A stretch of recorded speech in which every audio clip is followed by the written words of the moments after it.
there, Dr. Gary here on the road.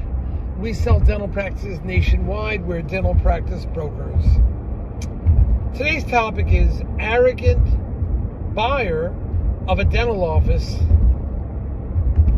has a big mouth and almost blows the deal.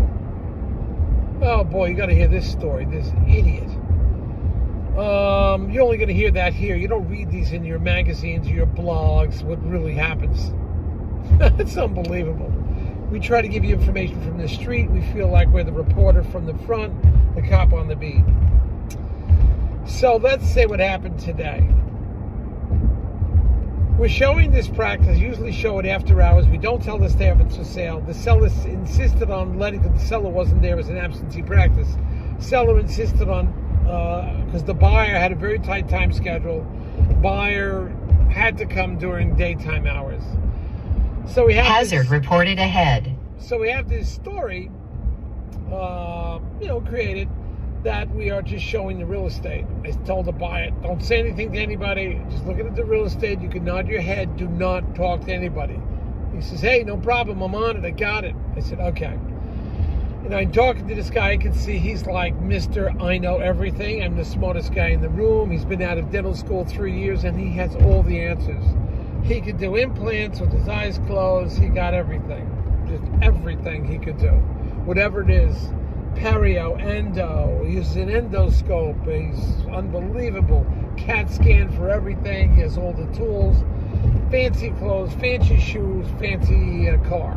Okay, well that looks good. But you're applying for the loan. You don't need the fancy clothes. You don't need the fancy car because that's added to your liability. That's not an asset, especially when you owe that money to the bank. But no, not this guy. The way he's talking, smartest guy in the room. He has all the answers because, after all, he read some of the trade journals and he knows how to run a practice. Yeah, okay. Out of those throwaway magazines. Yeah. We tell you what it's like. We're coming from the street. Oh boy, it was too much. But anyway, we'll get into that. So, as you know, we have 10 employees now. We're in over 20 states. And we're here to service you. Even if you just want to chat, we'd be more than happy to talk to you. All right. Now, everything you're about to hear is for entertainment purposes only. It's not business or legal advice. If you want to contact us, it's 201-663-0935. And our website is dentalpracticeguide.com or dentalpracticebrokers.com.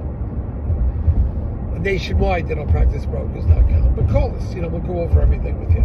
Now, if you're thinking about selling to a DSO, call us because we know those guys. We know who the best ones to fit you are.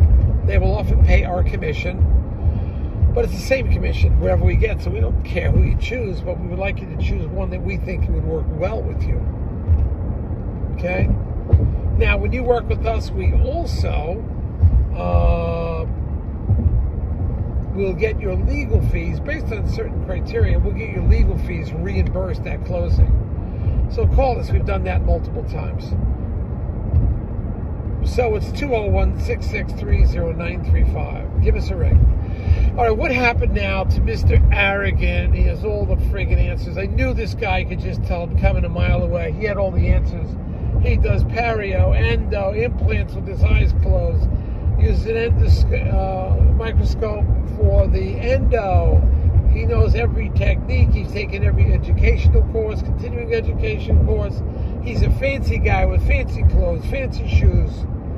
And I guess he doesn't own any of it. He's the bank. But he's Mr. Fancy, First of all, you don't need an expensive car coming out of dental school because you're going to buy a practice. You don't want that on your credit report. It's a liability. I don't know how much money he makes, but he probably termed out the car for 10 years for all I know. But he's Mr. Fancy. Everything is fancy. And when you're applying for a loan, they don't want to see all those things on there. You should take your money and put it towards your practice. Grow the practice and buy things cash. My suggestion. But anyway, so if you work with us, also we'll get your legal fees reimbursed upon successful closing based on certain criteria. So give us a ring. We can give you a rundown on that, how they work. So what happened with this guy? Okay. He knows everything. He is the smartest guy in the room. The plan was we're going to go daytime to look at the practice. They never go daytime. I don't want the staff even thinking about what it is. The seller said, don't worry. I got a story. We're looking at the real estate only.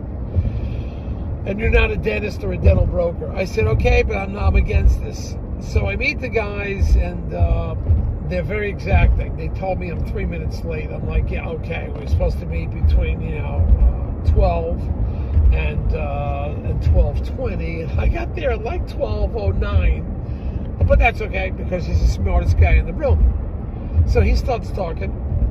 He knows this, knows that. All these courses he takes, he's just like, he's on fire. And he's looking for a great deal. Deal better be good. Let's cut and dry with a hot deal. I said, yeah, hot deal. We'll get it going. So he starts talking to myself and his partner. We're talking. I said, we're going to go in this real estate. Just look at the real estate. Don't talk to the staff. He says, Doc, I got it. I'm on it. No problem. We go in. He starts talking to the staff. I have to pull him away. Then he meets one of the doctors. Starts talking to the doctor, asking him, what are your hours? Well, you're looking at the real estate. What do you freaking care about his hours? He thinks he's too slick. He's going to pull the wool over everybody's eyes. They know what's going on. So he not only talked to him, he tried to talk to one of the other staff members and say, what role do you play here? I said, what are you doing? Get out of here. Let's go. I intercepted him and said, come on. Because his partner was in the back. I wanted to show them where you could expand if they wanted, and there was more parking. Police reported ahead. And there was more parking. But no. He just wants to talk to the staff. He said, you can't talk to the staff. You got me? No more. Say nothing. I'm going to intercept you. And frankly, I think the staff is now on to something. Just because he said to the doctor, what are your hours working here? If you're looking at the real estate, what do you care? You can't be the smartest guy in the room. And sellers, I don't care what you set up with the buyers, what you told your staff, they're suspicious. They are suspicious, and you shouldn't do that. Because the guy's like the smartest guy in the room did it. You got to insulate him away from everything. So that's what happened. I hope the staff doesn't know it's for sale, because we really kept a lid on this. We've always been going at night, undercover. And then this meatball, is it a freaking meatball? Who knows everything and everything. That he is, this guy started asking the questions, the wrong questions to the staff. You don't say those questions. Let's see what happens. The moral is, seller, be careful out there. Don't bring anybody during the day. Buyers, you learn to keep your mouth shut under certain circumstances. If you're buying the practice, we're all set, okay. Maybe towards the end, we could maybe have a chat with the staff. But the way staff are, they can just get up and leave anytime, or get an excuse to leave. So you shouldn't do that. All right, now we're coming up with a lot of videos. Why don't you hit that subscribe button so you'll be alerted when it comes in? And we'll go from there. I think we're approaching 400 videos. I think we're at 375 just not long ago, and we did a couple today. So I think we're approaching 400 videos. Not bad for a small-time guy like me. Give us a ring. Be happy to talk to you. Okay, thank you. Bye.